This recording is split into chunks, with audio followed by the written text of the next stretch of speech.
विनती करता है, जो भी अधिकारी लोग बैठे हैं कृपया करके इनको देखिए।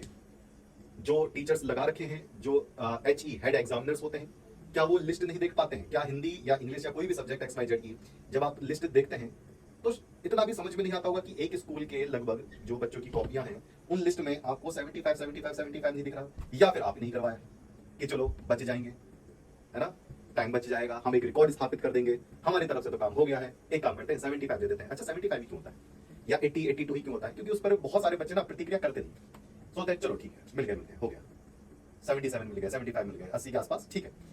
अगर वो 65 55 पर अगर ये चीजें रखते ना तो भाई तगड़ा वाला आंदोलन हो जाता बच्चों की तरफ से ही। और इस बात के लिए जो स्कूल्स के प्रिंसिपल्स हैं वो आवाज उठाने को तैयार नहीं है। हम क्यों करें भाई, हमारी जॉब पे खतरा हो जाएगा, बच्चे तो आते जाते रहते हैं, ये तो ऑनलाइन वाले भैया यही देख लेंगे। ये बेटा जी बेटियों जी, जितनी भी बात मैं इस बात के लिए बोल रहा हूँ, एक बात सोच के चल रहा हूँ कि क्या सिर्फ एक यही चीज है कि हाँ हम आपस में बटकर काम करने लगे? नहीं, ये तो ऑफलाइन वाले हैं, ये ऑनलाइन वाले हैं। हम बात तो उसकी कर ही नहीं रहे, हम तो बात कर रहे हैं शिक्षा की, एजुकेशन सिस्टम की, मार्किंग सिस्टम की। इतना बार कहा गया, इतनी बार बात बोली गई, बात बार बार रखी गई कि पिछली बार ऐसा हुआ ऐसा हुआ ऐसा हुआ, लेकिन अभी भी बहुत जगह ऐसा चल रहा है। अब एक यहाँ पर कोताही देंगे, वैसे भी इसको मैं तर्क कहूंगा नहीं, कि भाई इतने सारे लाख बच्चे हैं, मान लीजिए मोटे मोटे तौर पर 52 लाख बच्चे जिनमें 10th और 12th के दोनों हैं, अगर उसका आधा भी करें तो मान लीजिए मैं मोटे मोटे तौर पर 10-11 लाख बच्चे बोल रहा हूँ जिनकी इंग्लिश में या हिंदी सब्जेक्ट रहा होगा, उनको 75 नंबर दे दिए हैं, सबको नहीं कुछ को, फिर कहेंगे लाओ सबूत दो, रिजल्ट दो। हाँ, जिसके नंबर कम होते हैं उसके भी हम नंबर देते हैं भाई, 63 number, 65 number, 66 number, 67 number, 68 number, 75 का तो टैग नहीं लगाते। ऐसे बच्चे जिनके 98 है, 97 है अदर सब्जेक्ट्स में, उनके मैं देख पा रहा हूँ हिंदी इंग्लिश में 75 है, भाई वो स्टेट रैंकर्स बनने से रह गए, वो अपने आप को जलील सोच रहे होंगे। कहानी किस तरफ जा रही है?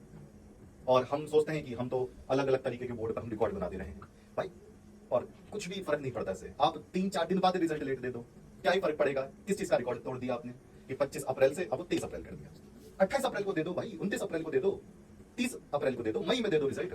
इससे अच्छा तो हमारा ही टाइम था जब यूपी बोर्ड समय ले लेकर अपना मई जून में रिजल्ट निकालता था और अच्छे अच्छे नंबर देता था कि जितने मार्क्स का करके आए उतने मार्क्स आए। बच्चे उम्मीद ही नहीं लगा पा रहे, कुछ समझ ही नहीं पा रहे।